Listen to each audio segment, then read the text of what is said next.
Some of you, many of you, are walking through a season of intense loss.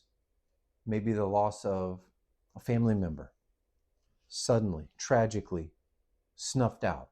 Maybe it's a loss past where you don't ever feel that that person who's not on this planet anymore is with us. Maybe it's someone years and years ago that you never really felt you dealt with. I'm so sorry. Our mind and our heart, the innermost part of us, just doesn't have the capacity to fully comprehend the loss of somebody. Heck, I lost my dog back in March. Can I be real honest with you? I cried like a girl for days. It disrupted me in the depths of my soul. Many of you are pet lovers and you know this. Pets are people too. But besides that, you've lost someone or you're losing someone, or maybe you're in a season of loss. It can even be financial loss, but losing people is different. Grief accompanies loss. Anybody who loses someone and they're super happy, I get a little concerned about, because I believe they're living in a little bit of denial. Hello, a lot of bit of denial.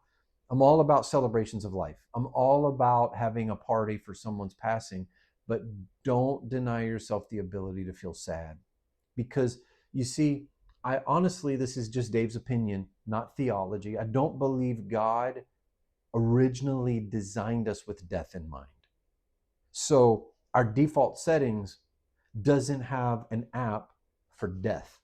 So when we experience death and loss, there's no app for that. There's no, it does, I mean, yes, I know Jesus defeated death and we will live eternally, but we still live here and we still miss the person. So our bodies get confused and our minds get confused, and it can create great disturbances. Here's the thing I want to say though about grief and loss. It can be extremely disruptive. If imagine I go into a beautiful backyard and I just rip a giant patch of grass out and I just leave it exposed, what's going to grow in the next days? A bunch of weeds are going to grow into that space. Why? Because that freshly ripped open space is going to be really rich and fertile. This is the same kind of phenomenon that happens when you experience loss, whether it be sudden or whether you have a memory of loss. It rips a patch of your heart out and it becomes really fertile. And so many times we will allow, without knowing it, deposits of weeds. Weeds are comprising anything that is not life-giving.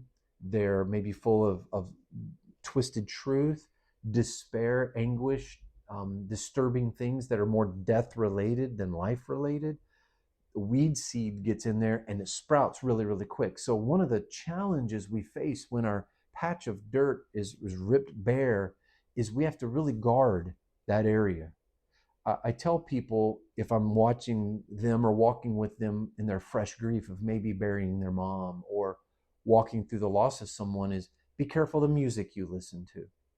Be careful of the media you consume. Be careful the company you keep. Is this true at all times, Dave? It is, but even so much more in grief, because our life becomes more susceptible and more broken open. It's as if our heart is typically running through life protected and closed, but in grief, we're broken open. We're broken open, and we're broken open in a way that actually good things can get in there too. So in a broken open state of grief, good things can happen, but so can poisonous things, so can toxic things. So we have to guard the gates of our soil. But with that being said, the Bible says something very peculiar. The book of Ecclesiastes, trippy book, chapter 7, starting at verse 1, a good name is better than fine perfume, and the day of death better than the day of birth. That's peculiar. It is better to go to a house of mourning than to go to a house of feasting. For death is the destiny of every man. The living should take this to heart. All right, I'm interested. Sorrow is better than laughter, because a sad face is good for the heart. The heart of the wise is in the house of mourning, but the heart of fools is in the house of pleasure. Sorrow is better than laughter because a sad face is good for the heart. Okay. I sat with that for a little while and I wondered, what in the world is this all about? A sad face is good for the heart. Well, there's another translation that actually says that sorrow scours the heart. The heart, open, is scrubbed. When we experience loss, it scrubs us. A great buddy of mine used to talk about the analogy of a boat with barnacles and things brushing the barnacles off. Well, in many ways, death can be this way. It brushes off the barnacles. What I'm not saying, and what I'm not trying to add to what Solomon's words are here, is that, this is a glorious, glowing moment. No, death, grief, loss is still hard, and scrubbing doesn't feel good. I often think of the commercial with the scrubbing bubbles that would scrub the tub. Imagine that going to your heart. What is the heart I speak about? The heart is the innermost part of you. It's the sacred space inside, how you think, choose, and feel. It makes you you. And it's being scrubbed in grief. How do I know? How do we know that sorrow is better than laughter? Whenever you've walked through grief, do you know what you don't worry about? Your bank account, tomorrow, what people think about you. You know what we often think about the most in times of grief? People, beauty. So I want to encourage you that if you're walking through grief, look for the jewels. Look around.